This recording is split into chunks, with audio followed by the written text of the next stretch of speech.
And it's just basketball. At the end of the day, it's just basketball. Like and subscribe. Like and subscribe. Like and subscribe on the way in the door, my people. I hope you all are having a truly fantastic day today on this Sunday. Draymond Green, LeBron James' #1 dance partner, and Baron Davis were talking on the Draymond Green show about the LeBron James Stephen A. Smith confrontation, to which Draymond Green proceeded to express how he had no respect for Stephen A. Smith for going at LeBron James as a father, and he disliked the fact that Stephen A. Smith got on Gil's Arena and said it was a weak move by LeBron, and said that, hey, where I come from, those would be fighting words. So, people, we are going to take a listen to this clip and come right back. You call Bron weak for stepping to you, but you're taking shots at him as a father on TV behind a camera. Most would say that's weak. And I know he'll say, I'm paid to do that. No, you're paid to analyze.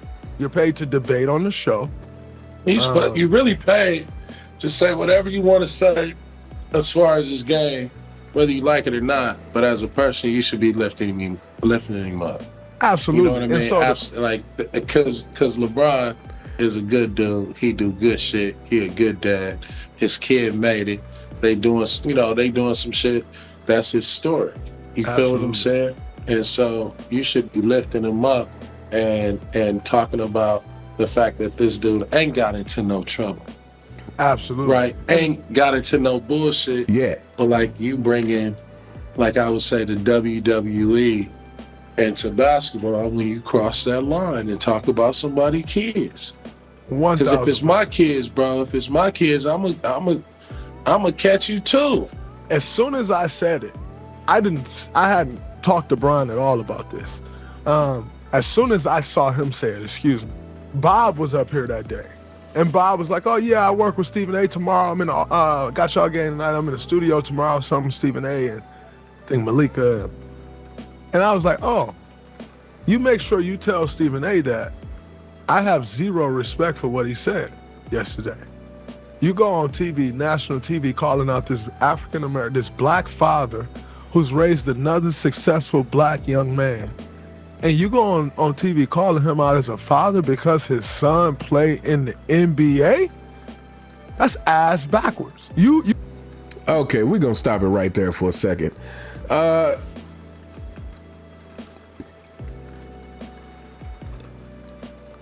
People amaze me with how they can be very selective with how they represent the situation. Draymond Green says, you gonna call me out as a father because I have a son that plays in the NBA? No, Draymond Green. He called LeBron out as a father for putting Bronny in a situation that may be impossible to overcome.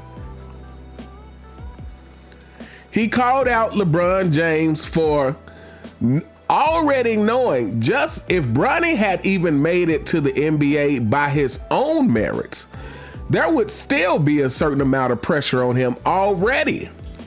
But because he didn't, because he clearly wasn't good enough to be in the NBA, and because LeBron James had everyone thinking that he was definitely ready. LeBron James said, Bronny was better than half the people he was watching on League Pass, and he said it was lightweight hilarious with several laughing emojis. So all these, I've heard several of these athletes, and not just athletes, I've heard several people, period, try to misrepresent the situations as if it's just about the fact that Bronny is in the NBA. No, people, no LeBron James fanboys, no members of the 4 and 6 Kingdom and CFL. It is not the fact that Bronny is in the NBA. It is a fact that Bronny is not ready to be in the NBA. It is a fact that Bronny does not deserve to be in the NBA. And it is the fact that LeBron James misrepresented what Bronny was, misrepresented Bronny's skill level before Bronny got to the NBA. This is what it's about, Draymond Green. Are on national TV condemning a black man as a father because his son is playing in the NBA. Like, how does that even make sense? And I told Bob that. I said, you should tell him. Like, I can't respect that. Like, if you want to talk about him as a basketball player, talk about him as a basketball player. If you want to talk about Bronny as a basketball player, go ahead. He an NBA player. Talk about him all you want. Although I think it's pretty whack that y'all find time to talk about the 55th draft pick. The only picks I can name right off the top of my mind that was 55th pick or lower was Manu Ginobili and Isaiah Thomas. You can't even name a 55th draft pick. But they didn't get no steam until they start killing. To see him just going at this man as a father. This man said, LeBron, you need to stop. As a father, you need to stop. What? Huh? And then you throw out the excuse like, well, he the one said that Bronny's better than NBA players. You name me what parent don't think their kid is better than everybody. Like, that is a common thing for parents that's in sports. We all think our kid is better than what they are. That is the nature of the beast. My mama thought I was better than what I was. That is the nature of a parent in sports. But to go... Of course she did, Draymond. Okay, so first of all, let's clear this up. No, not every parent thinks their kid is better than what they are. Again, I've said this before. Filling your kid with delusion is not filling them with confidence. Again, filling them with confidence is reassuring them that if they work hard, they absolutely can get to where they want to be. That's filling them with confidence. Hey, you put in this work and you will get there. Filling them with confidence is not telling them how great they are already. That is filling them with delusion. And it is a recipe for failure. Not just failure, it's a recipe to have a hard life when you find out you're not as great as your parents been telling you or your mother's been telling you all your life. This is a recipe for failure. And so the other thing that these players keep going back to is he's the 55th pick. He's the 55th pick. Nobody ever talks about the 55th pick. Why they? Okay, so again here we are ignoring the obvious. He is LeBron James' son, and LeBron James is still currently in the NBA. So even if Bronny, again, even if he had made it on his own merits, because of whose son he is, there's going to be a certain amount. It's not like other NBA players who had already left the game, put some distance between the game, and so their son is coming in truly, pretty much representing themselves. Even though, obviously your father's going to get mentioned, from the Tim Hardaway Jr. or Kenyon Martin's son or even Steph Curry. We hear Dale Curry mentioned, but it's different when your father is no longer in the NBA. LeBron James is still playing. So even if Bronny James had made it by his own merit as the 55th pick, there would still be some talk going on. But again, let's deal with what actually happened. The NBA players who like to cap for LeBron James. Let's deal with what actually happened, LeBron James fanboys, is this was already being made a spectacle before Bronny ever hit the NBA. This was already being hyped up for this father-son moment, historic moment. The first time ever that a father and son play in the NBA together, this was already being hyped up. So, and make no mistake, this is being hyped up because this is what LeBron James wanted. So you can't expect everybody to participate in all the hype, and then once it gets done, just completely ignore Bronny. This is completely ridiculous. It's like, I really don't understand the logic that a lot of these people are operating on, except it's selective logic. It's selective in what am I trying to say? It's omitting all the points that would contradict what they're trying to say. It's completely ridiculous. Like, this was set up as a spectacle. It's like you wanted all the attention for the first father and son moment, and then after that, let's pretend Bronny doesn't exist anymore, everybody. He's the 55th pick. Let's pretend he doesn't exist anymore. All right. Let's keep going. On TV and say, you need to stop it as a father. Then go and he stepped to you about that and then say it's weak on TV. Because the demeanor in person was like, that was demeanor in person. But then on TV you go, oh, that was bullshit. It's like weak. Like, come on, man. So that's why he said Draymond ain't talking to me. He was gonna fix his suit. Yeah, like that's why he said Draymond ain't talking to me. And it's not that, I don't have much to say to that. Like, also reach out to that man and talk to him after somebody say something to you because you know you're wrong. So reach out to that man and talk to you, but he didn't. You didn't reach out and talk to him. That's weak. That's what we call weak. Where I'm from, the guys that I was raised by, the men that had an impact on my life, that's what we call weak. Here's my issue with the Bronny situation. There are 54 picks before him, and then there are like however many picks behind him. We need to be talking about some of these young rookie dudes who need the light, shepherding in the new wave. Like, I like the Bronny storyline. I like to see when Bronny get in the game, I'm rooting for him too. I want to see him score too. It's a storyline, and it's a storyline of a lot of people want to see him make it, right? Mm-hmm. And him, just like you said at the beginning of the show, it's like, man, I was just trying to make the team as a second round pick, right? This kid just trying to make the team. No matter who his daddy is, right? He got his own basketball dreams, right? And it's his dream, not LeBron's dream. It's his own dream. So he trying to make the team, and just so happened that that's his father. That's a great storyline. But okay, we're going to stop right there. So let me say this. I like Baron Davis, but the moment I saw him join the Draymond Green show, I knew it was just a matter of time before the illogical rubs off on him. So let me say this. If you've been following my channel, you know that I am not a Stephen A. Smith fan at all. I could care less about Stephen A. Smith. And if I'm being honest,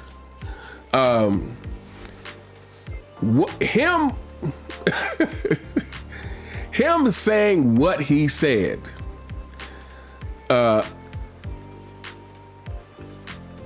I wouldn't agree with it in most cases, except for the fact that I could care less because it's LeBron James. Him getting on national TV and actually saying, as a father, if it was anybody but LeBron James, I might actually have a problem with that. But again, this is where we gotta take into account what is really going on with the situation. Now, maybe Stephen A. Smith shouldn't have said as a father. Maybe he shouldn't have said that part. But when it is clear to everyone, just like Baron Davis to me was sitting there trying to sugarcoat it and cap for the situation, basically saying, you know, it's Bronny's dream and it's Bronny's this and Bronny's that. No, this is LeBron James' dream. This is LeBron James' dream. And I'd say even more pathetic than that is this is LeBron James just another attempt, another longevity attempt at trying to be the GOAT by longevity. Oh, 40,000 points. Oh, he got to play with his son. Oh, 50,000 points now because we're going to do something we never do, and that's combine playoff and regular season. You know, 22 years, most minutes plays, most this, every single thing that LeBron James does regarding longevity, we're going to celebrate it and try to prop it up so that we can try and brainwash people into thinking that longevity should be the new standard for being the GOAT, not being the actual best basketball player. That's out the window, everybody. That's the past. That's history.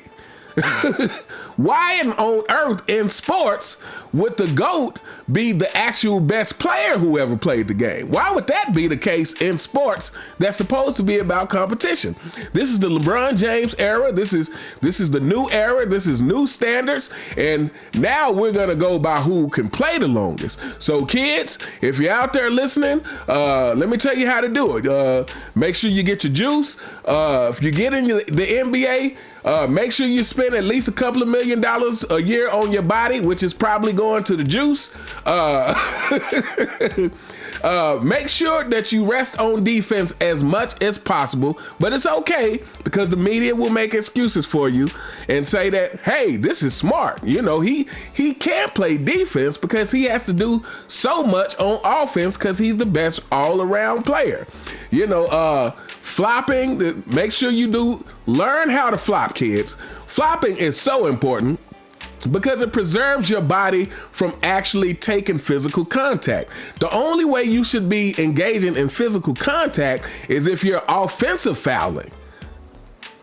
That's the only physical contact you should be engaging in, is if you're offensive fouling. If you're on defense, you know, you make sure you flop so that you don't ever take any real physical contact and you still get the foul call. This is how you get to longevity, kids. This is the new standard. It's no longer about being the best basketball player ever. It's, you know, what is competition? Who cares about that?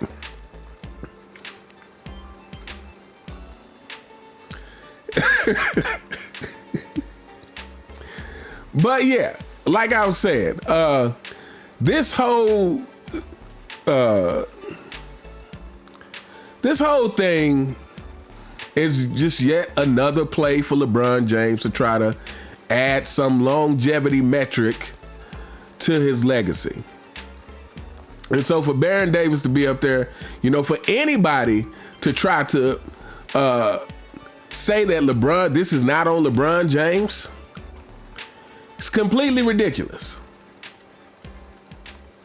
And as I said before, LeBron James, this is your era.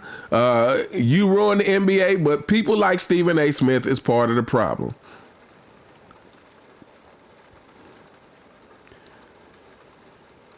People like Stephen A. Smith who pretend to be a truth teller is part of the problem.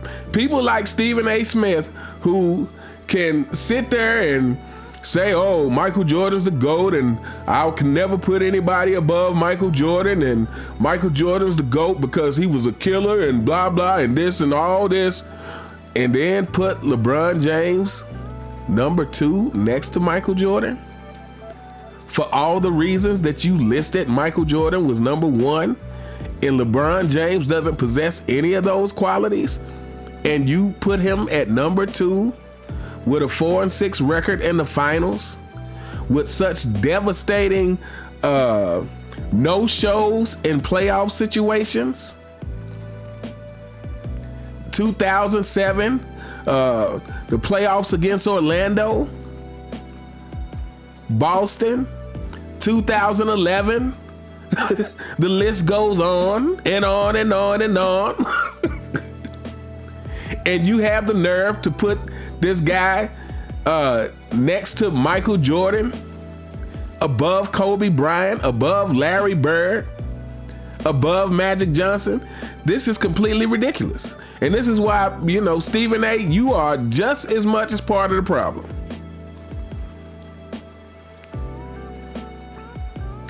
But anyway, people, we are gonna hold up here. Let me know what you guys think in the comments. What do you think of LeBron James' #1 dance partner, Draymond Green, saying he has no respect for what Stephen A. said? He said, you call somebody weak, those are fighting words.